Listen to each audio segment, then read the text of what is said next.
ছোট লোকের বাচ্চা, তোর জন্য আমি এখানে কতক্ষণ যাবত ওয়েট করছি। রোদে দাঁড়িয়ে থাকতে থাকতে আমার স্কিনটা কালো হয়ে গেছে। আমি কতক্ষণ ধরে কথা বলছিস, মুখে মুখে কথা বলছিস আমার।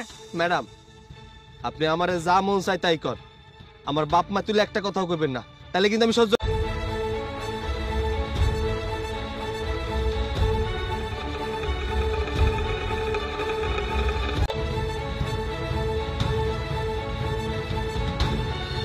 বাবা, বাবা, বাবা কোন করেছে? আমার সাথে খারাপ ব্যবহার করেছে।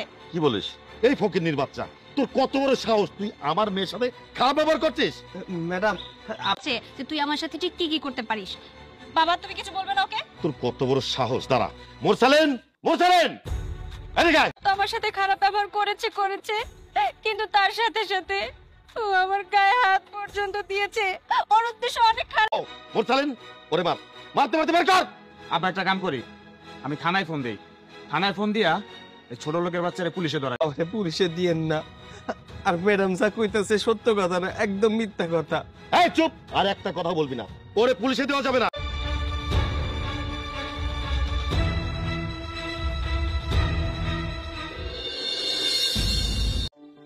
সকাল সকাল কোথায়? এখন তো গভীর রাত। আশ্চর্য, সন্ধ্যা ঘনিয়ে না আসতেই কি রাত হয়ে যায়? হ্যাঁ ভাবি, রাত কেটে মানুষ হয়তো এটা ভাবে না যে টাকা আজ আছে কাল নাও থাকতে পারে। এক কাপ চা খাওয়াতে পারবে? আমার মনের ভেতরে আজকে অন্যরকম ফিলিংস কাজ করছে। মানে কি? তোমার সঙ্গে যখন আমার নতুন ভেতরে কি ফিলিংস আসে সে নিজেও জানে না। আসলে হয়েছে কি, সফলতা অর্জন করেছি তো, তারপরেও কেন জানি মনের ভেতরে একটা শূন্যতা বিরাজ করছি। আশিক, তুমি সব কি বলছো? বলা হয়নি, তারপরেও আমি আজকে একজন সফল ব্যক্তি। সফলতা এমনি। আমি পাগল হয়ে গেছি। এই পৃথিবীতে মানুষ টাকার জন্য হিংস্র হয়ে যায়,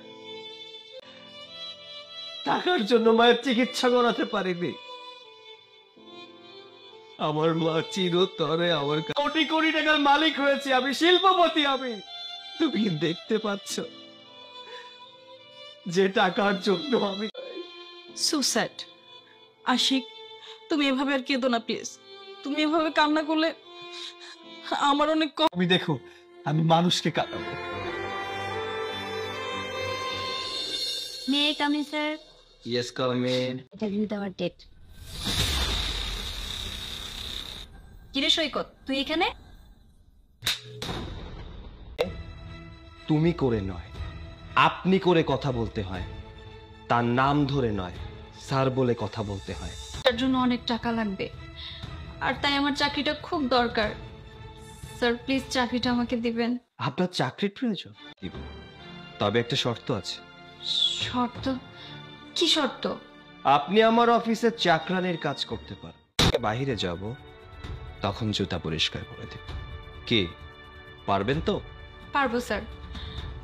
আমি আমার কোনো লাভ নেই, শুধুমাত্র এই পৃথিবীতে একটা জিনিসেরই দাম আছে, সেটা হলো টাকা। যার পোস্ট। কি পারবেন তো? আগামীকাল থেকে আপনার এই অফিসে আমি চাকরানির পোস্টে যোগদান করব। বাবা, তোমার শরীরের অবস্থা এখন কেমন? আমি অনেক বড় চাকরি পেয়েছি, এবার তোমাকে চিকিৎসা করাবো, অনেক বড় ডাক্তার দেখাবো। তোমার আর কোনো ভয় নেই, তুমি সুস্থ। তো সবকিছু শেষ করে দিছিস রে মা। বাবা এইভাবে বলো না, আমার সামনে তুমি তিলে তিলে। একদিন যদি ভালোভাবে আমি চিকিৎসা করাই, তুমি আবার আগের মতো সুস্থ হয়ে যাবে বাবা। কিন্তু মা, তুই আর কিছু তো আমার কেউ নেই বাবা। যেভাবে হোক টাকার ব্যবস্থা আমি করব, এ নিয়ে তোমার কোনো চিন্তা করতে হবে না। আর তাছাড়া আমি তো চাকরিটা পেয়ে গেছি, আর এই ধরনের কথা কখনোই বলবে না। মারে, আল্লাহ আমার এই পাপের শাস্তি দিতেছে। আমি কত মানুষের বাড়ি থেকে বের করে দিয়েছি রে মা। আল্লাহ, আল্লাহ ছাড় দেন, ছেড়ে দেয় না রে মা। পাপের শাস্তি এইভাবেই দিচ্ছে, কিন্তু আমি চিন্তা করছি না। আমি শুধু তোমাকে নিয়ে ভাবছি যে কিভাবে আমি আমার বাবাকে সুস্থ করে তুলব।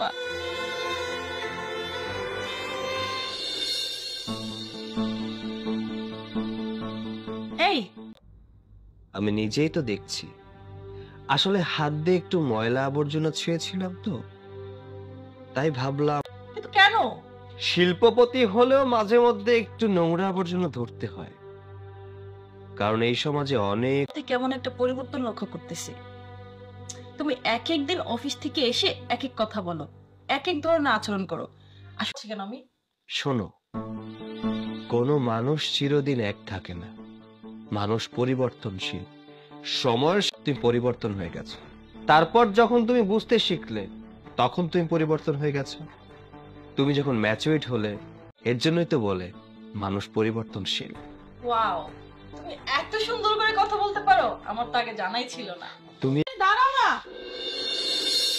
এই চাকরানি, চাকরানি, জি আমি নেকড়ে নিয়ে আসি। দাঁড়া। জুতা মোছার জন্য ন্যাকড়ার কি প্রয়োজন আছে? তোর অন্যটাই তো ন্যাকড়া। ওটা